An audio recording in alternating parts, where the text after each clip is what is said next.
হযরত আজরাইল আলাইহিস সালাতু ওয়াস সালাম এমন একজন ফেরেশতা আল্লাহ রাব্বুল আলামিন তার ভিতরে দয়া মায়া বলতে কিছুই দেয় না।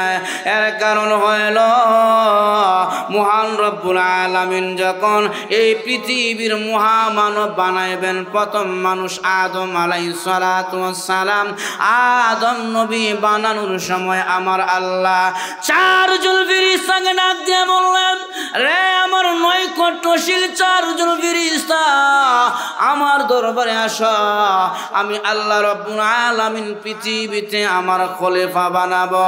ইন্নী জাইলুন ফিল আরদি খলিফা, পৃথিবীতে আমার প্রতিনিধি বানাবো, আদম বানাবো।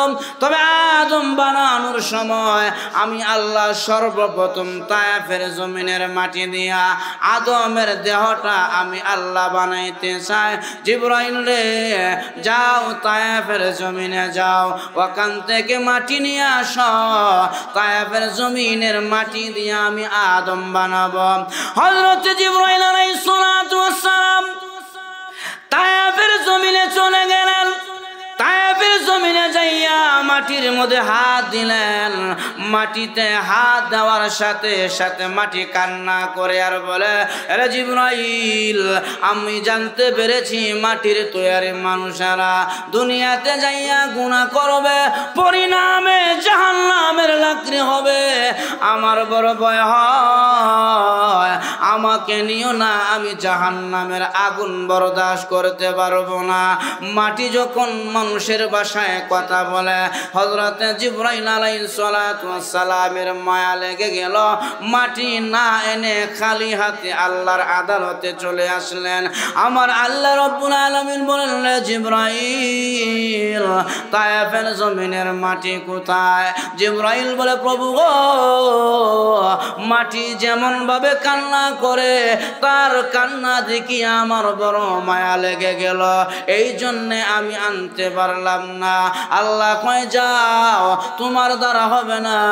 এর মিকাইল ফেরেশতা চলে আসো, তায়েফের জমিনে যাও, তায়েফের জমিনের মাটি দিয়ে আমি আদম বানাবো। হযরত মিকাইল আলাইহিস সালাতু ওয়াস সালাম উনিও তায়েফের জমিনে গেলেন, মাটির মধ্যে হাত দিলেন। মাটি আগের নেই কান্না করে আর বলে, রে মিকাইল, আমার বড় ভয় হয় মানুষেরা দুনিয়াতে গুনাহ করবে, পরিণামে জাহান্নামে যাবে। আমি মাটি জাহান্নামের আগুন বরদাস্ত করতে পারবো না। মায়া লাগছে, মিকাইল ফেরেশতাও মাটি রাখিয়া শূন্য হাতে আল্লাহর আদালতে হাজিরা দিলেন। এইভাবে মিকাইল ফেরেশতাও পারলেন না। আমার আল্লাহ কই, ইসরাফিল, তুমিও যাও। হযরত ইসরাফিল আলাইহিস সালাতু ওয়াস সালাম উনিও তায়েফের জমিনে গেলেন, উনিও মাটি আনতে পারলেন না। সর্বশেষ আমার আল্লাহ ডাক দিয়া কয়, রে আজরাইল, যাও, আমি আল্লাহ জমিনে আদম বানাবো। আদমের প্রথম মাটি তায়েফের হইতে হবে, তায়েফের মাটি নিয়ে আসো। হযরত আজরাইল আলাইহিস সালাতু ওয়াস সালাম তায়েফের জমিনে চলে গেলেন। তায়েফের জমিনে যাইয়া যখন মাটির মধ্যে হাত দিলেন, মাটি আগের এনে কান্না করে আর বলে, আরে আজরাইল, জানতে পেরেছি মাটির তৈরি মানুষেরা জমিনে গুনাহ করবে, পরিণামে জাহান্নামের আগুনে যাবে। আমার বড় ভয় হয়, আমি জাহান্নামের আগুন বরদাস্ত করতে পারবো না। আজরাইল, তুমি আমাকে নিও না। আজরাইল ফেরেশতা কয়, মাটি রে, তোর কান্না শোনা আমার জন্য নফল, আর আল্লাহর বিধান পালন করা আমার জন্য ফরজ। এরা মাটি, তোমার কান্না শোনা যাবে না। হযরত আজরাইল মাটির কান্না না শুনিয়া জোর করিয়া তায়েফের জমিনের মাটি নিয়া আল্লাহর আদালতে হাজিরা দিলেন, আল্লাহর কাছে চলে গেলেন। আল্লাহ কয়, আজরাইল রে, তায়েফের জমিনের মাটি এনেছ? বলে, হ্যাঁ, এই যে নেন তায়েফের জমিনের মাটি। আল্লাহ কয়, আজরাইল, মাটি যে নিয়ে আসলা তায়েফের জমিনের মাটি কি কান্না করে নাই? তায়েফের জমিনের মাটি কি কাকুতি মিনতি করে নাই? হযরত আজরাইল বলেন, প্রভু গো, মাটি বড় কান্না করেছে, তার কান্না দেখলে তো আমার হবে না। আপনি হুকুম করেছেন, আপনার হুকুমটা পালন করা আমার জন্য ফরজ, তার কান্না শোনা আমার জন্য নফল। এই জন্য জোর করে মাটি নিয়ে আসলাম। আমার আল্লাহ কয়, রে আজরাইল যা, আজ থেকে তোর টাইটেল লাগায়া দিলাম আনতাল মালাকুল মাউত। তুই পারবে রে বাবার কুল থেকে সন্তানকে ছিনায়া আনতে? রে আজরাইল তুই পারবি মা সন্তানকে জীবিত অবস্থায় রাতের বেলা নিয়ে ঘুমাবে, সকালবেলা সন্তানের জান নাই থাকবে না, মৃত অবস্থায় মা সন্তানকে পাবে, মায়ের কুল থেকে তুই কেড়ে নিয়ে আনতে পারবে, কারণ তোর ভিতরে দয়া মায়া বলতে কিছুই নাই।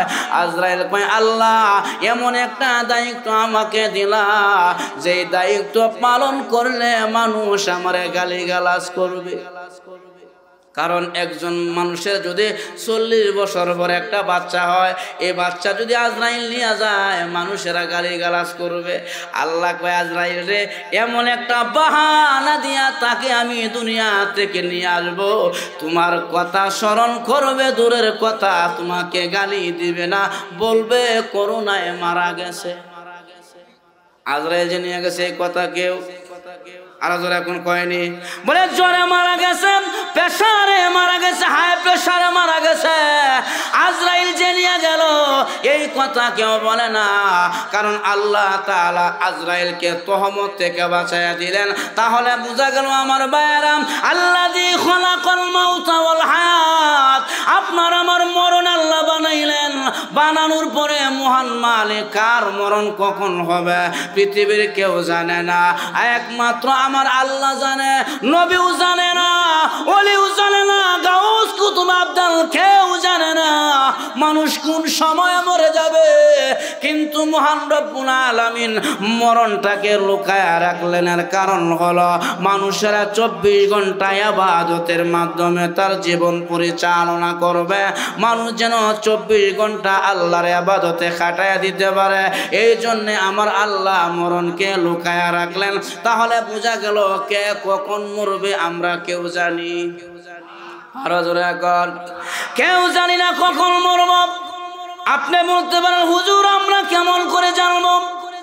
এই পৃথিবীতে আমার নবীর পরে আর সম্মানিত মানব আল্লাহর কাছে নাই, সেই নবীও জানে না কোন সময় দুনিয়া থেকে চলে যাইতে হবে।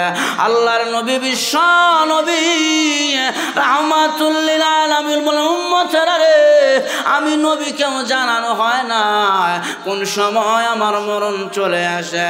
আল্লাহর নবী বিশ্ব নবী রাহমাতুল লিল আলামিন, উনার যখন ইন্তেকালের সময় হয়ে গেল, নবীজি মাথা ব্যথায় আম্মা জান আয়েশার ঘরে চলে গেলেন। মাথা ব্যথা, শরীরে প্রচন্ড জ্বর। আল্লাহর নবী কয়, আয়েশা আমার মাথায় এত প্রচন্ড ব্যথা, এই মাথা ব্যথা আমি সহ্য করতে পারি না। আয়েশা গো আমার মাথার নিচে একটা বালিশ দিয়ে দাও, প্রচন্ড ব্যথা আমার শরীরে অনুভব হয়। আম্মা জান আয়েশা রাদিয়াল্লাহু আনহা আল্লাহর নবীর মাথার নিচে একটা বালিশ দিয়ে দিলেন। নবীজি মা আয়েশার ঘরে শুয়ে আছে, মা আয়েশা নবীজির খেদমত করতেছে। এমন সময় ফাতেমা রাদিয়াল্লাহু আনহা আল্লাহর নবীর ঘরে ঢুকলেন। নবীজির মাথার কাছে যাইয়া আব্বার সঙ্গে মেয়ে কথা বলে আর বলে, আব্বা গো তোমার যে মাথা ব্যথা, শরীরের অবস্থা কয় তুমি মনে হয় বেশি দিন থাকবা না গো আব্বা, তুমি যদি দুনিয়া থেকে বিদায় হয়ে যাও আমার দুইটা কলিজার সন্তান হাসান আর হুসাইন সারাদিন না খাইলেও তোমার চেহারা দিকে তাকাইলে তারা তাদের ক্ষুধার কথা ভুলে যায়। এত পরিমাণ মুহাব্বতের ভালোবাসি আমার দুই সন্তান আব্বা আপনার শরীরের যে অবস্থা মনে হয় আপনি বেশি দিন থাকবেন না। আল্লাহর নবী কয় ফাতেমা রে পৃথিবীর কেউ থাকবে না, তবে মরণ কোন সময় আসবে এটা আমি নবীও জানি না, আমাকে জানানো হয় নাই। ওরে ফাতেমা আমার শরীরের অবস্থা কয় আমি বেশি দিন থাকবো না। হযরতে ফাতেমা বলে আব্বা এমন সময় আপনি চলে গেলেন আমি ফাতেমার কি অবস্থা হবে, আমার দুইটা সন্তানের কি অবস্থা হবে, আপনাকে আমি যেতে দেব না। আজরাইল যদি আমাদের ঘরে আসে গো, আজরাইলকে আমি ঘরে ঢুকতে দেব না। আল্লাহর নবী কয় ফাতেমা রে আজরাইল কাহারো ঘরে ঢোকার জন্য অনুমতি লাগে না, অনুমতি দিয়া আমার আল্লাহ আজরাইলকে বানাইছেন। এই বলে মার বাবা দুইজনে মিলে মেয়ে এবং বাবার মধ্যে কথোপকথন হচ্ছে। হঠাৎ করে আল্লাহর নবীর ঘরের দরজার সামনে এসে কে জানি সালাম দেয় আর বলে অনুমতি দিবেননি। কে বারবার সালাম দেয় অনুমতি দিবেননি। আল্লাহর নবী কয় ফাতেমা রে ঘরের দরজার সামনে কে জানি গো বারবার আমাকে সালাম দেয়, ঘরে ঢোকার অনুমতি চায়। দেখো তো দরজাটা খুলিয়া। হযরতে ফাতেমা রাদিয়াল্লাহু আনহা দৌড়ায়া গেলেন দরজার সামনে। আমার আল্লাহ কয় আজরাইল দুনিয়ার মানুষেরা তোমাকে তো দেখে না, আজকে যেহেতু তুমি বিশ্ব নবীর ঘরের দরজার সামনে গেলাম আর ফাতেমা আসতেছে, কে জানি দরজার সামনে দাঁড়ায় আছে। আমার নবী বলছেন আজরাইল ফাতেমার সামনে তুমি প্রকাশিত হয়ে যাইবা, আল্লাহ হয় আমার বন্ধুর কথা মিথ্যা হয়ে যাবে। হযরতে ফাতেমা রাদিয়াল্লাহু আনহা উনি যখন নাকি দরজাটা খুলে দিলেন তাকায় দেখে পা দুইটা জমিনে মাথাটা আসমানে, দুইটা চক্ষু থেকে আগুন বের হচ্ছে। হযরতে ফাতেমা রাদিয়াল্লাহু আনহা একটা চিৎকার মেরে দরজা বন্ধ করিয়া আল্লাহর নবীর কাছে গিয়া বললেন আব্বা কেমন আকারের মানুষ একজন দাঁড়ায় আছে গো, যেই মানুষের চেহারা সুরত মক্কা মদিনা কাহারো চেহারা সুরতের সঙ্গে মিল নাই, পা দুইটা জমিনে মাথা আসমানে। আব্বা গো এই আকারের মানুষ তো জিন্দগিতে কোনোদিন দেখি নাই। আল্লাহর নবী কয় ফাতেমা রে উনি মক্কা মদিনার কেউ নয়, উনি হলেন হাযা মালাকুল মউত। আরে ফাতেমা উনি হলেন হাযা মালাকুল মউত, হাযা হাদিমুল লাযাত ইয়ানিল মউত। উনি এমন একজন ফেরেশতা মানুষের দুনিয়ার সমস্ত স্বাদ আর মজা কেটে দেয়, দুনিয়ার চাকচিক্য রং তামাশা ধ্বংস করে দেয়। উনি বলেন মালাকুল মউত আজরাইল। ফাতেমা বলে আব্বা তুমি যে অসুস্থ, আজরাইল কেন গো তোমার দরজার সামনে আসছে? আব্বা আমি দরজা খুলবো না, আজরাইলকে তোমাকে নেওয়ার জন্য আমি দেব না, আমি দরজা বন্ধ করে রাখবো। আল্লাহর নবী কয় ফাতেমা দরজা খুলে দাও, আজরাইল কাহারো ঘরে ঢোকার জন্য অনুমতি নেয় না। আজকে আমি নবীর ঘরে ঢুকতে অনুমতি নেই, এটা হলো আমি নবীর শান আর মর্যাদা, আমি নবীর সম্মান। এমন সময় আজরাইল আলাইহিস সালাতু ওয়াস সালাম দরজা খুলে দিলেন, নবীর কাছে গেলেন। নবীর কাছে যাইয়া আল্লাহ নবীর কাছে গিয়া আল্লাহর পক্ষ থেকে সালাম দিলেন আর বললেন নবী গো আপনার রফিক আলা আপনার উপরের বন্ধু আল্লাহর কাছে আপনাকে নিয়ে যাব। নবীজি চলে যাওয়ার সময় হয়ে গেছে। আল্লাহর নবী কয় আজরাইল আজরাইল রে আমি যাব কি যাব না হাত্তা ইয়াতিয়ানি জিবরাইল যতক্ষণ পর্যন্ত জিবরাইল আমি নবীর কাছে না আসবে ততক্ষণ পর্যন্ত আমার গায়ে হাত লাগাইবা না এমন সময় জিবরাইল আলাইহিস সালাতু ওয়াস সালাম আল্লাহর নবীর কাছে চলে আসলেন আসার পরে আল্লাহর নবী বলেন হে জিবরাইল আজরাইল এসেছে আমাকে নেওয়ার জন্য তুমি কি বলো হযরত আজরাইল আলাইহিস সালাতু ওয়াস সালাম আমাকে নিয়ে যাবে দুনিয়া থেকে তুমি কি বলো জিবরাইল আলাইহিস সালাতু ওয়াস সালাম তখন নবীজির কানের সামনে গায়া কোরআনের আয়াত তেলাওয়াত করে জানায় দেয় ইন্নাকা মাইতুম ওয়া ইন্নাহুম মাইতুন ও নবীজি আপনিও মরণশীল আপনার দুশমন যারা তারাও মরণশীল আল্লাহর নবী বুঝে ফেললেন এই আয়াতের মাধ্যমে ইঙ্গিত হয়ে গেল আমার চলে যাওয়ার সময় হয়ে গেছে আমি আর থাকতে পারবো না নবীজি চোখের পানি ছেড়ে ছোট বাচ্চার মতন কান্দে আল্লাহর নবীর কান্না দেখিয়া হযরত জিবরাইল বলে পয়গম্বর এইভাবে আপনি কাঁদেন কেন ছোট বাচ্চার মতন আপনার কি হয়েছে আপনি কেন কাঁদেন আপনি তো রফিকে আলা আল্লাহর কাছে আপনি চলে যাইবেন আপনার সবচাইতে প্রিয় বন্ধু আপনি কাঁদেন কেন আপনি কি ফাতেমার জন্য কাঁদেন ফাতেমাকে তো মহান আল্লাহ আপনার মাধ্যমে সুসংবাদ দিয়েছে জান্নাতে মহিলাদের সরদারনি হবে ফাতেমার জন্য কেন কাঁদেন নবী কয় রে জিবরাইল আমি ফাতেমার জন্য কাঁদি না ওগো নবীজি আপনি কার জন্য কাঁদেন গো আপনি কি হাসান আর হুসাইনের জন্য কাঁদেন হাসান হুসাইনকে তো আল্লাহ আপনার মাধ্যমে সুসংবাদ দিয়েছে জান্নাতের যুবকদের সরদার হবে আপনি হাসান হুসাইনের জন্য কেন কাঁদেন আল্লাহর নবী কয় জিবরাইল রে আমি হাসান আর হুসাইনের জন্য কাঁদি না হযরত জিবরাইল বলে আপনি কার জন্য কাঁদেন আল্লাহর নবী কয় জিবরাইল আমার আল্লাহ তো বলেছে আমি যেই জায়গার মধ্যে আছি আল্লাহ আমার উম্মতদেরকে একসাথে ধ্বংস করবে না ওরে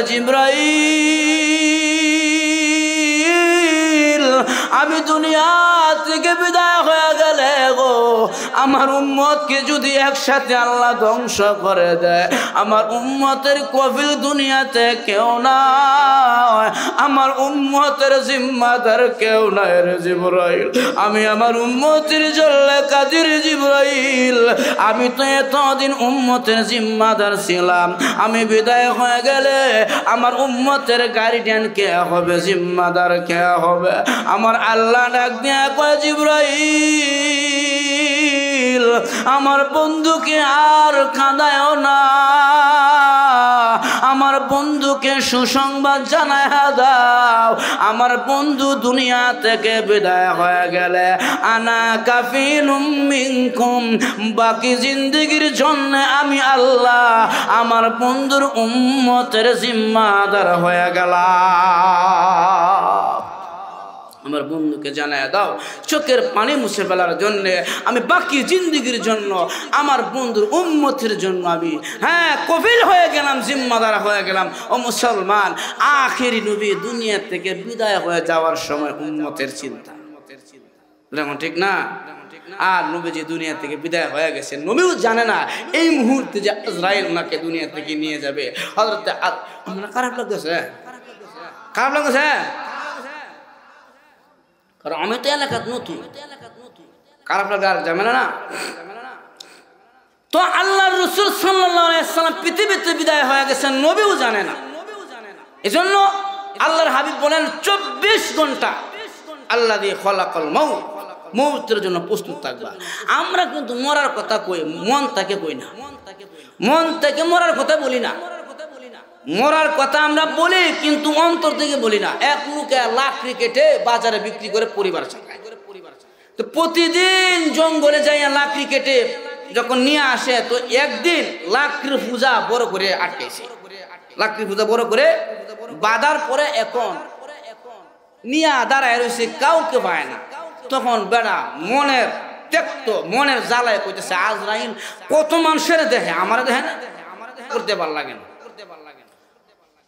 হযরত আজরাইল আলাইহিস সালাতু ওয়াস সালামকে আল্লাহ কয় আজরাইল যাও ইলা লয় দেয়া কই দেবা উনি কইতেছে দেয়া করবার লাগে আজরাইল আলাইহিস সালাতু ওয়াস সালাম আস্তে আস্তে লাকড়িওয়ালার কাছে আইছে আয়াতে বড় একটা পূজা বা দেয়া বলে দাঁড়ায় আছে তখন কইতেছে কিও আমনে গড়া আমি তো এই বাজারে ছিলাম আপনি বলতেছেন আমরা দেখি না আমরা দেখা করবার লাগি আইছি বলে আপনি কেডা বলে আমি মালাকুল মউত আজরাইল রেডি হই আপনি জানলাম বাবা তোমার লাকড়ি বলা আরে আমি তো যাওয়ার কথা কইছি না এই লাকড়ি পূজা নিয়ে দাঁড়ায় রয়েছি কেউ নাই একা উড়াইতাম পারি না আপনি যেহেতু আইছেন এই লাকড়ি পূজাটা আমার মাথা মধ্যে দিয়ে তাহলে এই বেটা মরার কথা বলছে আসলে মরার কথা মন থেকে বলে নাই উনি মানে দুঃখ আর কষ্ট সহ্য না করতে পেরে মরার কথা বলছে এজন্য আল্লাহ রাসূল বলেন উম্মত যে ব্যক্তি দিনে অন্ততপক্ষে 20 বার মরার কথা স্মরণ করবে ওই ব্যক্তির দ্বারা দুনিয়াতে কোনোদিন খারাপ কাজ হবে না গুনাহ হবে না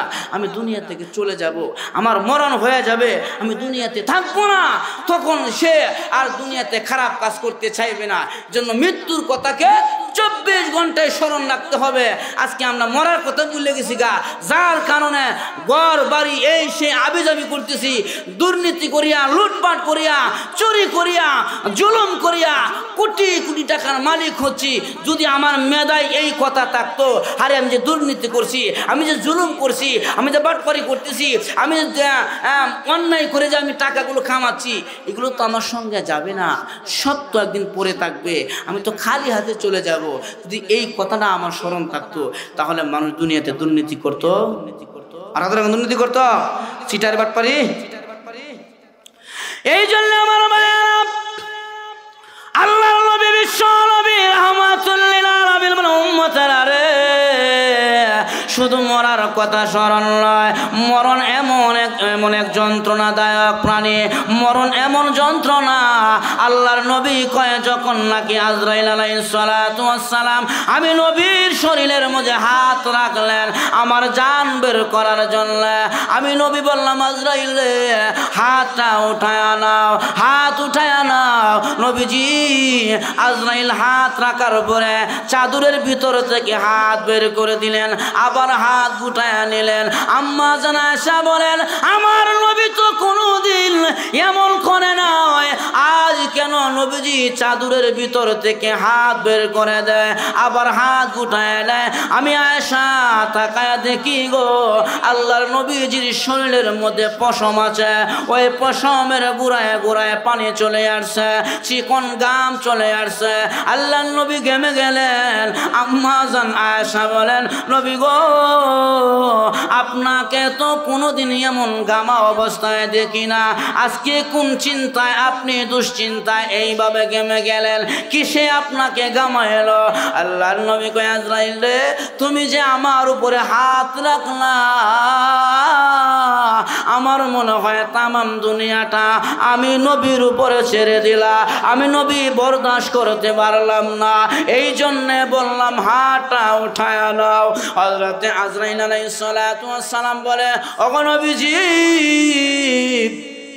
যত হালকা ভাবে আমি আপনার জানটা বের করার জন্য চেয়েছিলাম এমন হালকা ভাবে পৃথিবীতে আর কোনো মানুষের জান আমি আজরাইল বের করি নাই কিয়ামত পর্যন্ত বের করব না আল্লাহর নবী কয় আজরাইল রে এটাই যদি হালকা হয় আমার কাছে লাগলো তামাম দুনিয়া আমি নবীজির শরীরের উপরে রেখে দিলাম আরে আজরাইল এটাই যদি হালকা হয় আমার বড় ভয় হয় আমার গুনাহগার উম্মতের জান তুমি কেমন করে বের কর আরে আজরাইল আমি নবীর বড় ভয় হয় আমার গুনাহগার উম্মতের জান তুমি কেমন করে বের করবা এই জন্য আমার নবী বলল উম্মতেরা রে আমি নবীজি বলিয়া যাই, শোনো মৃত্যুর যন্ত্রণা এত কঠিন।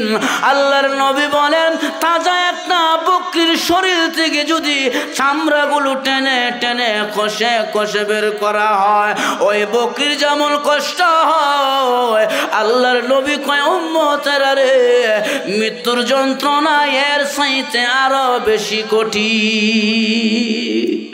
এজন্য আমার ভাইয়েরা, আল্লাহর কাছে মৃত্যুর যন্ত্রণা থেকে আল্লাহর কাছে ক্ষমা চাইতে হবে। এজন্য আমার ভাইয়েরা, মৃত্যুর যন্ত্রণা বড় কঠিন।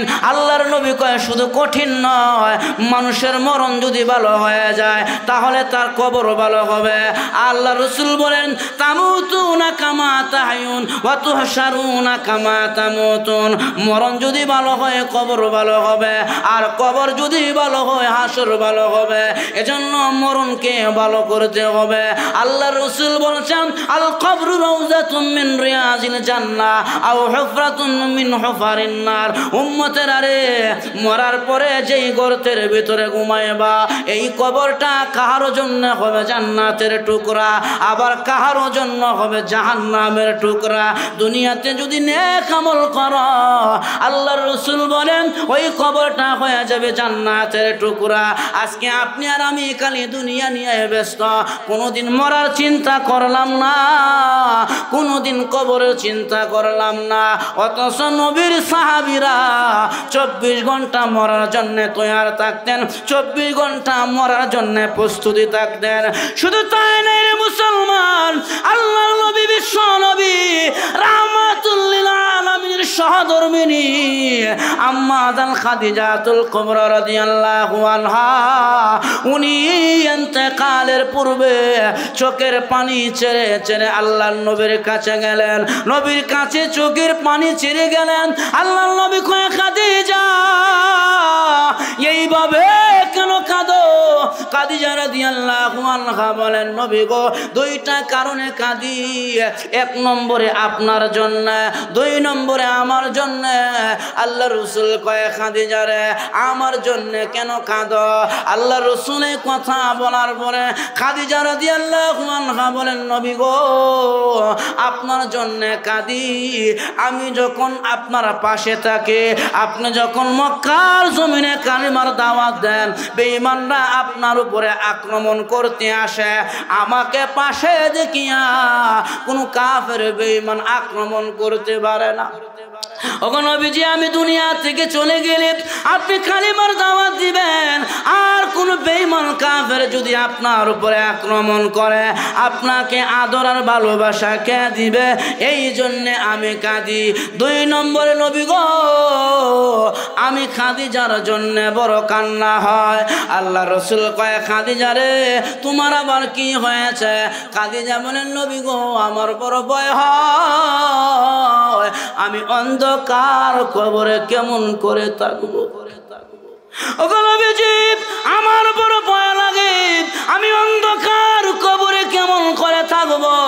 আপনি তো বলেছেন মানুষকে কবরে রাখার পরে ওই কবর নাকি চাপ দেয়। আল্লাহর নবী বলেন, উম্মতেরা রে, মানুষকে কবরে রাখার পরে কবরে এত জোরে চাপ দেয়, নবীজি 2 হাতের আঙ্গুলগুলো বের করে দেখায়া দিয়েছে। এইভাবে দেখায়া দিলেন, চাপের কারণে এক পাঁজরের হাড়গুলো অন্য পাঁজরের ভিতরে ঠাস ঠাস করে ঢুকে যায়। তখন ওই কবরের বাসিন্দা চিল্লাইতে থাকে, তার চিল্লানির আওয়াজ সমস্ত মাখলুকাত শুনতে পায়, ইল্লা সাকলাইন, 2টা জাতি শুনে না। 1 নম্বরে হলো মানুষ, 2 নম্বরে হলো জিন্নাত। মানুষেরা কবরের চিল্লা চিল্লে শুনে না।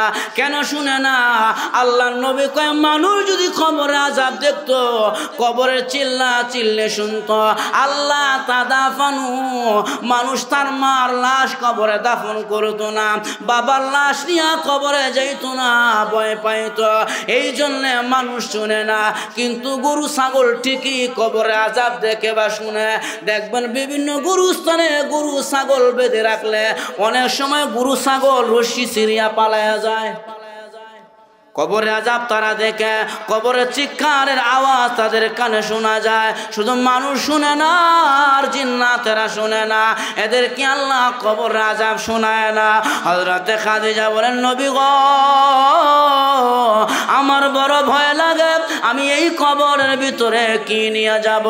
ও এলাকার মা বোনেরা, একটু মন লাগায় শোনো রে মা, তোমার মতন মা ছিলেন খাদিজা, উনি কবরের চিন্তায় নবীর কাছে কি দরখাস্ত পেশ করে শোনো। আপনি আর আমি তো কেউ নবীজির নাতি পুতিও না, নবীর বংশের লোক না, অথচ খাদিজাকে মহান আল্লাহ সালাম দিয়েছে। যেই খাদিজা জান্নাতের 10 জন মহিলার মধ্যে উনি একজন মহিলা, সেই খাদিজা কবরে যাইতে ভয় পায় আর বলে, ওগো নবীজি, আমার বড় ভয় হয়, আমি যে কবরে থাকবো, এই কবর যদি আমার চাপ দেয়, এই জন্য আমি খাদিজার পক্ষ থেকে আপনি নবীর কাছে 2টি দরখাস্ত। 1 নম্বরে দরখাস্ত হলো, গো নবীজি, আমাকে 5টা কাপড়ের কাপড় দিয়া কাফন দেওয়ার পরে আপনার ব্যবহার একটা কাপড় আমার কাপড়ের ভিতরে ঢুকায়া দিবেন স্লিপ হিসাবে। ওগো নবীজি, 2 নম্বরে আমি খাদিজাকে কবরে রাখার পরে সবাই চলে গেলে আপনি চলে যায়েন না, যতক্ষণ পর্যন্ত 3টা সওয়ালের জবাব না দিব ততক্ষণ পর্যন্ত আপনি দূরে চলে যায়েন না। আল্লাহর নবী কয়, খাদিজা যাও, আমি নবীজি কথা দিলাম, তোমার 2টা ওসিয়ত আমি নবীজি রাখবো। 1 নম্বরে আমার ব্যবহারের জামা দিয়া দিব। খাদিজার বিশ্বাস, নবীজির ব্যবহারের জামা যদি ওই কাপড়ের ভিতরে থাকে, আল্লাহর নবীর জামার বরকতে আমার আল্লাহ খাদিজার কবরের আযাব মাফ করে দিবে। নবীজির জামার দাম আছে না নাই? আরো জোরে কোন আছে না নাই? সুন্নতের দাম আছে না নাই? আজকে সুন্নতের কথা বলে মানুষ আগাইতে আসে না। আল্লাহ রাসূল বলছেন, উম্মতেরা রে, মান তামাসসাকা বিসুন্নতি, যে আমার সুন্নতকে পালন করবে, ইনদা ফাসাদি উম্মতি, এই ফাসাদের জামানায় যে আমার সুন্নতকে আঁকড়ায়া ধরবে, আমি নবী বলে গেলাম, একটি সুন্নত পালন করলে আমল নামার মধ্যে 100 শহীদের সওয়াব লেখা হয়। মারাজনা গান যে নবীর সুন্নত অনুসরণ করা দরকার আছে না নাই? দাড়ি রাখা নবীর সুন্নত, কিন্তু দাড়ি রাখলে বউ বেজার হয়। আল্লাহ কি বলে দাড়ি রাখে না, বউরে বেজার কোন যেত না, নবী বেজার হোক। সাবধান, বউ বেজার হোক এতে কোনো আসে যায় না, কিন্তু নবীকে বেজার করা যাবে। এজন্য আমার ভাইয়েরা, নবীর সুন্নতের বড় দাম আছে। শুধু তাই নয়, হাদিসের মধ্যে আসছে, এক সাহাবী প্রচন্ড রোদের ভিতরে মরুভূমি দিয়ে ঘুরে, মানুষেরা সৌদি আরবে খালি পায়ে হাঁটতে পারে না, দিনের বেলায় মরুভূমিতে যাইতে পারে না, প্রচন্ড গরম, তাপমাত্রা বেশি। কিন্তু একজন সাহাবী প্রচন্ড গরমের ভিতরে রোদের মধ্যে ঘুরে, আর তার মাথার উপরে 1 খণ্ড মেঘের ছায়া দিয়া তাকে শ্যামা দিয়া যায়, ছায়া দিয়া যায়, তার উপরে রোদের প্রখরতা পড়ে না। এই অবস্থা দেখিয়া অন্য সাহাবীরা বলে, কি ব্যাপার, আপনার মাথার উপরে ছায়া কোথায় থেকে আসে? আমাদের মাথার উপরে তো ছায়া নাই। তখন উনি বলেন, শোনো, আমি টুপির নিচে নবীর একটা সুন্নতি দাড়ি, নবীর একটা সুন্নতি দাড়ি চুল মুবারক আমি সাহাবীর টুপির নিচে রেখে দিয়েছি। নবীর সুন্নতি দাড়ি আর চুলের বরকতে আসমানের মেঘের খণ্ড আমি সাহাবীকে ছায়া দিতে থাকে। জন্য নবীর সুন্নতের দাম আছে। আম্মা জানা সিদ্দিকা হযরতে খাদিজা বলেন, নবী গো, আপনার ব্যবহার একটা জামা দিয়া আমার কাপড়ের ভিতরে ঢুকায়া দিবেন। 2 নম্বরে, নবী গো, আমাকে কাফন দিয়া দাফন করাইয়া আপনি সাহাবীদের মতন চলে যায়েন না, যতক্ষণ পর্যন্ত আমি 3টা সওয়ালের জবাব না দিব ততক্ষণ পর্যন্ত আমার কবরের পাশে বসে থাকবেন।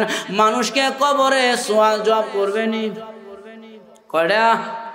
মার রব্বুকা, মান দীনুকা মান হাযার রাজুল আল্লাযী বুইসা ফীকুম, তোমার দিন কি, তোমার রব কে, তোমার ধর্ম কি? তিনটা প্রশ্ন করবে কি করবে না? আপনি যদি বলেন হুজুর আমি দুনিয়াতে হুজুরের কাছ থেকে শিক্ষা যাবো, শহীদুল্লাহ সাহেবের কাছ থেকে, রব আমার আল্লাহ, ধর্ম হলো ইসলাম, নবী হলেন মুহাম্মদুর রাসূলুল্লাহ, শিক্ষা যাবো, আমি বলি যতই শিখবেন কাজ হবে না। প্রশ্ন তিনটা আমলের সাথে ফিট করাই, আমলের লগে ফিট করেন আছে। আপনাকে যখন প্রশ্ন করবে মার রব্বুকা, তোমার রবকে, আপনি যদি রবের গোলামি করিয়া থাকেন তখন ফেরেশতারা বলবে ফেরেশতারে আমারে রব চিনাও, আমাকে তুমি রব চিনাও। রে ইসলাম, আমি যখন মসজিদে যাইয়া আল্লাহু আকবার বলে হাত বাঁধিয়া সূরা ফাতিহা শুরু করে দিলাম, আলহামদুলিল্লাহি রাব্বিল আলামিন, রব্বিল আলামিন রবের নাম আছে, আমি দাঁড়াইয়া রবের নাম স্মরণ করলাম। যখন নাকি বান্দা রুকুর মধ্যে চলে গেলে রুকুতে যাইয়া পরে সুবহানা রব্বিয়াল আযীম, রব্বিয়াল আযীম আমার রবের নাম, রুকুতে আমি স্মরণ করলাম। যখন রুকু থেকে উঠলাম সামি আল্লাহু লিমান হামিদা, রব্বানা লাকাল হাম, রবের নাম আমি স্মরণ করলাম। বান্দা যখন সিজদায় চলে যায়, সিজদাতে যাইয়া পড়ে সুবহানা রব্বিয়াল আলা, আমি রবের নাম স্মরণ করলাম সিজদায়। এর ফেরেশতারা জায়গায় জায়গায় যে রব আমি স্মরণ করলাম উনি হলেন আমার রব আল্লাহ রব্বুল আলামিন। তাহলে বোঝা গেল রব শব্দটা ফিট করেন আমলের মধ্যে। আপনি যদি নামাজি হন তাহলে নামাজে রবকে স্মরণ করবেন। মরার পরে ফেরেশতারা প্রশ্ন করবে মার রব্বুকা, তোমার রবকে? নামাজি ব্যক্তি বলবে রব্বি আল্লাহ, আমার রব হলো আল্লাহ। এটা ফিট করায় নামাজের সাথে। 2 নম্বরে তোমার দিন কি? ইসলাম ধর্মের উপর আপনি তাকিয়ে থাকেন তাহলে আপনাকে প্রশ্ন করার সাথে সাথে আপনি বলবেন দীনি আল ইসলাম, আমার ধর্ম হলো ইসলাম, আমার ধর্ম হলো ইসলাম, আমি ইসলাম ধর্মের মানুষ। 3 নম্বরে প্রশ্ন করবে মান হাযার রাজুল আল্লাযী বুইসা ফীকুম, ওই ব্যক্তিকে মুহাম্মদুর রাসূলুল্লাহকে দেখায়া বলবে ওই ব্যক্তিকে আপনি যদি নবীর উম্মতের লোক হয়ে থাকেন, নবীর সুন্নতের অনুসরণকারী হয়ে থাকেন, তখন আপনি বলবেন হুয়া মুহাম্মাদুন নাবিয়ুনা ওয়া নাবিয়ুকুম, উনি হলেন আমাদের নবী তোমাদের নবী, নবী মুহাম্মদুর রাসূলুল্লাহ সাল্লাল্লাহু আলাইহি ওয়াসাল্লাম। এই 3টা সওয়ালের জবাব যখন আপনি কবরের ভিতরে দিয়া দিবেন, আমার আল্লাহ ডাক দিয়া বলবে সাদাকতা আবদি, ফেরেশতারা রে আমার বান্দা সত্যই বলেছে, আমার বান্দা সত্যই বলেছে, ফাফরাশু মিনাল জান্নাহ, আমার বান্দার জন্য জান্নাতের বিছানা বিছায়া দাও, ওয়ালবিসু মিনাল জান্নাহ, আমার বান্দার গায়ের মধ্যে জান্নাতি পোশাক পরিধান করায়া দাও, ওয়াফতাহু বাবাল্লাহু ইলাল জান্নাহ, আমার বান্দার কবর থেকে জান্নাতের দিকে রাস্তা করে দাও। আর আমার বান্দা বান্দিকে বলো নাম তুকা কানাউমাতুল আরুজ, আরে বান্দা বান্দি কবরের মধ্যে ঘুমায়া যাও, 1 দিন আর 2 দিন নয়, বাসর করে জামাই বউ যেমন ভাবে ঘুমায়া যায় তাদেরকে কেউ ডিস্টার্ব করে না। কবরের জিন্দেগিতে 50,000 বছর ঘুমাও, তোমাদের জান্নাতি ঘুম ভাঙতে কেউ আসবে না। প্রশ্নের জবাব দিতে পারেন কবরটা জান্নাতের টুকরা হয়ে যাবে। আর যদি জবাব না দিতে পারেন আও হুফরাতুম মিন হুফারিন নার, জাহান্নামের টুকরা হয়ে যাবে। এই জন্য খাদিজা বলেন নবী গো আমার বড় ভয় হয়, আমি যদি জবাব না দিতে পারি আমার কবর জাহান্নামের টুকরা হয়ে যাবে। আমার কবর থেকে আপনি যায়েন না যতক্ষণ পর্যন্ত আমি জবাব না দেই। আল্লাহর নবী কয়ে রাখবো তোমার আবেদন। ঠিকই খাদিজার ইন্তেকালের পরে উনাকে কাফন দিয়া দাফন করাইয়া কবরে রাখিয়া সাহাবায়ে কেরাম সবাই চলে যায় আর বলে নবী গো আসেন না, আপনার বিবি খাদিজা তো দুনিয়া থেকে বিদায় হয়ে গেছে, কবরের পাশে দাঁড়ায় থাকলে আর কি লাভ হবে, সূর্য লাল হয়ে যায়, চলে আসেন, আর দাঁড়ায় থেকে তো কোনো লাভ নাই। আল্লাহর নবী কয় সাহাবীরা রে আমার খাদিজা আমাকে একটা দায়িত্ব দিয়েছিল, যতক্ষণ পর্যন্ত কবরে 3টা সওয়ালের জবাব না দিবে ততক্ষণ পর্যন্ত আমি যাব না। এইভাবে নবীজি দাঁড়াইয়া দাঁড়াইয়া আওয়াজ ছাড়া চোখের পানি ছেড়ে কাঁদে। আমার আল্লাহ কয়, জিবরাইল যাও আমার বন্ধুকে আর কাঁদায়ও না, আমার নবীর কানে কানে সংবাদ জানায় দাও আমার বন্ধু যেই কারণে খাদিজার কবরে দাঁড়ায় আছে সওয়াল জবাব শোনার জন্য, আমার বন্ধুকে জানায় দাও খাদিজার কবরে আর সওয়াল জবাব হবে না। আল্লাহর পক্ষ থেকে খাদিজার সওয়াল জবাবের ব্যবস্থা হয়ে গেছে। যে খাদিজা কবরে যাইতে ভয় পায় আর আমদের আমার কি অবস্থা হবে যখন, ঠিক না? এজন্য আল্লাহ দিয়ে খলাকল মাউত ওয়াল হায়াত, মানুষ তোমাদের মরণ আল্লাহ বানাইছেন, বানাইয়া লুকায়া রাখছেন, কোন সময় চলে আসে কেউ বলতে পারি না। এজন্য মৃত্যুর কথা স্মরণ করতে হবে, কবরের কথা স্মরণ করতে হবে, ফুলসিরাতের কথা স্মরণ করতে হবে। করলে কি হবে? আল্লাহর নবী বলেন, উম্মত যখন বেশি বেশি মৃত্যুর কথা স্মরণ করবা তখন দুনিয়া তোমার থেকে মাইনাস হয়ে যাব, আখিরাতের চিন্তা ফিকির তোমার ভিতরে ঢুকবে, তুমি তার একে দুনিয়া হইবা, আখিরাত প্রেমিক হইবা। আর মানুষ যখন আখিরাতের দিকে ঢুকে যায় তখন দুনিয়াতে আর গুনাহ করতে তার মনে চায় না, দুনিয়ার চাকচিক্য ভালোবাসা এই মজা তার ভিতরে ভালো লাগে না, তখন সে নামাজ পড়তেই ভালো লাগে, জিকির করতেই ভালো লাগে, রোজা রাখতেই ভালো লাগে, আল্লাহর আহকাম বিধিবিধান পালন করতেই তার মধ্যে ভালো লাগে। আর যখন তোমার ভিতরে কবরের চিন্তা থাকবে না, মরার চিন্তা থাকবে না, সালমান এফ রহমানের মতন বেড়া যদি মরার চিন্তা করতো তাহলে 36,000 কোটি টাকা আত্মসাৎ করতো, ঠিক না? এই আওয়ামী লীগের লোকেরা যদি মনে করতো দুনিয়া থেকে আমি চলে যাবো, হ্যাঁ আমার তো দুনিয়াতে টাকার মতন পরিবেশ নাই, তাহলে বেগম পাড়া আমার দেশের টাকা নিয়ে বেগম পাড়া বানাইতে পারতো না, ঠিক না? যেমন ভাবে এই সমাজের ভিতরে জুলুম আর অত্যাচার করেছে, আল্লাহ তাআলা এই জুলুমের শেষ পরিণাম 5ই আগস্ট বেইজ্জতি করে দেশ থেকে বিদায় করে দিয়েছে। নজির রাখে গেছে, বিদায় তো হয়েছে না, নজির রাখে গেছে। জুলুম করলে জালিমের পতন এমন ভাবে হয়, এত টাকার মালিক প্রত্যেকটি এমপি মন্ত্রী কোটি কোটি টাকার মালিক, সবগুলো টাকা তো বৈধ হতে না, অবৈধ হতে কামাইছে। এইবার যদি মরার কথা তারা স্মরণ থাকতো, না আমি মরে যেতাম, দুনিয়াতে থাকতাম না, তাহলে অবৈধ হতে টাকা কামাইতো না, ঠিক না? যেন মৃত্যুর কথা স্মরণ করলে সে দুর্নীতি করবে না, জিনাও করবে না, চুরিও করবে না, হ্যাঁ আত্মসাৎ করবে না, হ্যাঁ দুনিয়ার কোনো গুনাহে তারকে ধরতে পারবে না, কারণ আমি মরে যাবো, আমার দুনিয়াতে থাকার কোনো পরিবেশ নাই, থাকবো না, দুনিয়া থেকে চলে যাব। এজন্য আল্লাহ কয়, বান্দা মরণকে তোর আগে বানাইলাম যাতে করে তুই দুনিয়াতে কদমে কদমে মৃত্যুর কথা স্মরণ করিয়া চলবি। আল্লাযী খালাকাল মাউতা ওয়াল হায়াত। 2 নম্বরে আমার আল্লাহ কয়, বান্দা মরার পরে তোকে হায়াত দিলাম, আমি আল্লাহ মরণ এবং হায়াত কেন দিলাম? লিয়াবলুয়াকুম আইয়াকুম আহসানু আমালা। দেখবো আমি আল্লাহ দুনিয়াতে খেলা আমলের প্রতিযোগিতা করে, আমলের প্রতিযোগিতা লাগায় আমি আল্লাহ দেখবো। সাহাবায়ে কেরাম নবীকে প্রশ্ন করেছেন, আইয়ুল আমালি আহাব্বু ইলাল্লাহ, ওগো নবীজি আল্লাহর কাছে কোন আমলগুলো প্রিয়? আমার নবী কয়ে, ক্বালা সালাতু লিওয়াক্তিহা, ও মানুষ সময় হয়ে গেলে মসজিদে যাইয়া হাজিরা দিবা, এটা আল্লাহর কাছে প্রিয় আমল। 2 নম্বরে আল্লাহর কাছে প্রিয় আমল হলো ক্বালা বিরুল ওয়ালিদাইনি, মা বাবার খেদমত করবা, এটা আল্লাহর কাছে প্রিয় আমল। 3 নম্বরে আমার নবী বলেন ক্বালাল জিহাদু ফি সাবিলিল্লাহ, আল্লাহর রাস্তায় জিহাদ লাগাইবা, এটা আমি আল্লাহর কাছে প্রিয় আমল। জিহাদ করার দরকার আছে না নাই?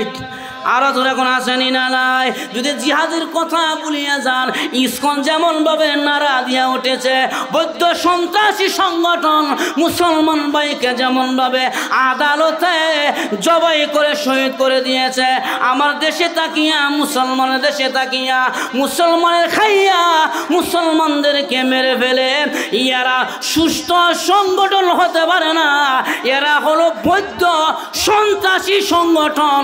জোরে কোন ঠিক কিনা? যতক্ষণ পর্যন্ত আমার দেশে সাইফুর রহমান আলিফের সঠিক বিচার না হবে এই বাংলাদেশের মুসলমান ততদিন রাজপথ থেকে ঘরে ফিরে যাইবে না। জন্য ইসকন একটা সন্ত্রাসী সংগঠন। ভারত আমাদেরকে হুমকি দেয়, আমাদেরকে ধরে ফেলবে। আমরাও বলি এতদিন কালে আমরাও বাহানা করছি, দর্শিতে ধরি না। এখন যদি আসো ফাইনালি খেলা শুরু হয়ে যাবে। এখন আসলে আর সারাসারি নাই, হয়তো শাহাদত আর না হয় পৃথিবী থেকে চলে যাব।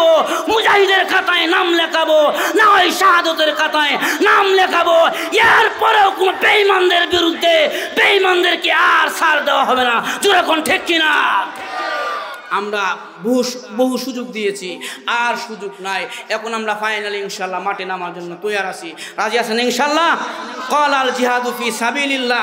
জিহাদ করাটাও এটাও একটা আল্লাহর কাছে পছন্দনীয় ইবাদত। ইসকনের বিরুদ্ধে আমাদের কথা বলতে হবে, বৌদ্ধদের বিরুদ্ধে আমাদের কথা বলতে হবে। এরা আমার খায়া আমার ঘরে থাকিয়া আমার ভাইকে শহীদ করে দিয়েছে। এদের বিরুদ্ধে কথা না বললে আগামী দিন আপনি আমি মসজিদে সাজদা দিলে হিন্দুদের কাছ থেকে অনুমতি লাগবে। জন্য এদের বিরুদ্ধে কথা বলতে হবে। তাহলে আল্লাহর কাছে আল্লাহ বলেন, বান্দা আল্লাযী খালাকাল মাউতা ওয়াল হায়াত লিয়াবলুয়াকুম আইয়ুকুম আহসানু আমালা। আমি আল্লাহ বান্দারে তোর মরণ এবং জীবন বানাইলাম। আমি আল্লাহ দেখব কে আমলের পরীক্ষা করে, কে উত্তম আমল করে। সাহাবীরা নবীকে প্রশ্ন করে, সাআলতুন নবী সাল্লাল্লাহু আলাইহি ওয়াসাল্লাম, নবী গো উত্তম আমল কোনটি? আল্লাহর নবী কয়, এক নম্বরে নামাজ। এক নম্বরে কি? আল্লাহ দেখুন, এক নম্বরে কি? নামাজ। নামাজের সময় দেখা যায় মুসল্লি ফাক্কা মুসল্লি কারে, নামাজের সময় মুসল্লি পরীক্ষা হয়ে যায়। অনেক বিশেষ করে ফজরের নামাজের সময় মুসল্লি পরীক্ষা হয়ে যায়। জন্য আল্লাহর কাছে প্রিয় আমলের মধ্যে উত্তম আমল হলো কলা সলাতুল ওয়াক্তিহা। বান্দা সময় হয়ে গেলে মসজিদে যায়া তুমি 5 ওয়াক্ত নামাজে আমি আল্লাহকে স্মরণ করবা। এটা হলো আমি আল্লাহর কাছে সবচেয়ে উত্তম ইবাদত। হাদিসের মধ্যে আসছে, বান্দা যখন সুন্দর করে উজু করিয়া যখন সে মসজিদের দিকে রওনা হয়ে যায়, কদমে কদমে সওয়াব লেখা হয়, কদমে কদমে গুনাহ মাফ করে দেওয়া হয়। বান্দা যখন মসজিদে যায় সাজদার মধ্যে পড়ে যায়, সাজদাতে পড়ে যাওয়ার পরে আমার আল্লাহ ফেরেশতাদেরকে গর্ব করে কয়, ফেরেশতারা রে, তোমরা বলেছিলা বান্দা বান্দি বানাইবার কোনো দরকার নাই। এই যে দেখো বান্দা ঠান্ডা পানি দিয়া ওযু বানায়া আমার ঘর মসজিদে আয়েশা আমি আল্লাহর কুদরতি কদমের মধ্যে পড়ে গেছে। আমার আল্লাহ তখন আমার নবীকে ডাক দিয়া বললেন, নবী গো, এই যে বান্দাটা সাজদায় পড়ে আছে না? বলে হ্যাঁ। আমার রাসূল তখন বলে, ওগো আল্লাহ, এটা তো তোমার বান্দা, আমার উম্মত। আমার আল্লাহ ডাক দিয়ে কয়, নবী আপনি জানিয়ে রাখেন, হাযা গুলাম আব্দি, সে আমার বান্দা। ওগো নবীজি, আমি আল্লাহ এই আমার বান্দার মাথার মধ্যে হাত দিয়া আল্লাহর কুদরতি হাত তার মাথার মধ্যে বোলায়া আমার নবীকে ডাক দিয়ে কয়, নবী গো, যেহেতু আমার কদমে পড়ে গেছে আমি আল্লাহ তার জিন্দেগির সমস্ত গুনাহ মাফ করে দিলাম। তাহলে 1 নম্বরে নামাজের মধ্যে হাজিরা দেও। ইনশাআল্লাহ রাজি আছেন না? 5 ওয়াক্ত নামাজ, 1-2 ওয়াক্ত না, 5 ওয়াক্ত নামাজ ইনশাআল্লাহ ইমামের পিছনে আদায় করার চেষ্টা করবেন। 2 নম্বরে ক্বালা বিররুল ওয়ালিদাইনি, মা বাবার খেদমত করবেন। আজকে আমাদের সমাজে যুবকরা আব্বা আম্মাকে অবহেলা করে শূন্যের স্থান হয়ে আছে। বউ যেমনে কয় হেমনে চলে, বউ যদি কয় ডাইনে যাও ডাইনে, যদি কয় বামে যাও বামে, মা সারাদিন চিল্লায়, মার কথা শুনে না। এমন যুবক আছে না নাই? হুমা জান্নাতুকা ওয়া নারুকা, যুবক এই মা বাবা তোমার জান্নাত ও জাহান্নাম। আল্লাহর নবী আরেক হাদিসের মধ্যে বলেছেন, রাজার রব্বি ফি রাজাল ওয়ালিদাইনি, মা বাবা যদি কোনো সন্তানের প্রতি রাজি আর খুশি হয়ে যায়, আসমানওয়ালা আমার আল্লাহ ওই সন্তানের প্রতি রাজি আর খুশি হয়ে যায়। শুধু তাই নয়, আল্লাহর নবী আরেক হাদিসের মধ্যে বলেছেন, আল জান্নাতু তাহতা কদামিল উম্মাহাত। হে দুনিয়ার যুবকেরা, আমি নবী বলে গেলাম, তোমার মা বাবার পায়ের নিচে সন্তানের জান্নাত, সন্তানের বেহেশত। আল্লাহ রাব্বুল আলামিন আয়াতের মধ্যে বলছেন, আনিশকুরলি ওয়ালিদাইকা, আমি আল্লাহর শুকরিয়া আদায় করার পরে বাপ মার শুকরিয়া আদায় করবা। কারণ মা বাবার চেহারার দিকে যদি কোনো সন্তান একবার ভালো নজরে তাকায়, নবী কয় উম্মত রে, ওই সন্তানের আমলনামার মধ্যে আমার আল্লাহ একটি কবুল হজের সওয়াব লিখে দেয়। সন্তান যদি মা বাবার দিকে ভালো নজরে তাকা, একটি কবুল হজের সওয়াব। আমরা কি রাগ করতেছেন? খারাপ লাগতেছে? আমরা মাহফিল হওয়াতে খুশি তো ইনশাল্লাহ? মাঝখানে ফাঁক করা মন্দির দিকে সামনে আগায় আসুন ইনশাল্লাহ। খুশি হইলে আগায় আসেন ইনশাল্লাহ, সামনে আগায় আসেন। সাসায় নারাজেন দিহিমে ইনশাল্লাহ, আল্লাহ বরকত দিব। আমার কথা শুনেন, আমি শেষ করে দিচ্ছি। তাহলে বাপ মা যদি রাজি আর খুশি থাকে, আসমান ওয়ালা রাজি হয়, আল্লাহ খুশি হয়। বাপ মার দিকে একবার তাকাইলে একটি হজের সওয়াব, দুইবার তাকালে দুইটি হজের সওয়াব। সাহাবী বলছেন, নবী গো, যদি কেউ মিআতুর রুয়া, যদি কেউ 100 বার বাপ মার চেহারা দিকে তাকায়া থাকে, আল্লাহ নবী কয় 100টি কবুল হজের সওয়াব। বোর দিকে তাকাইলে 100 কবুল হজের সওয়াব। সওয়াব হবে হজের না অন্য সওয়াব, সদকা সওয়াব।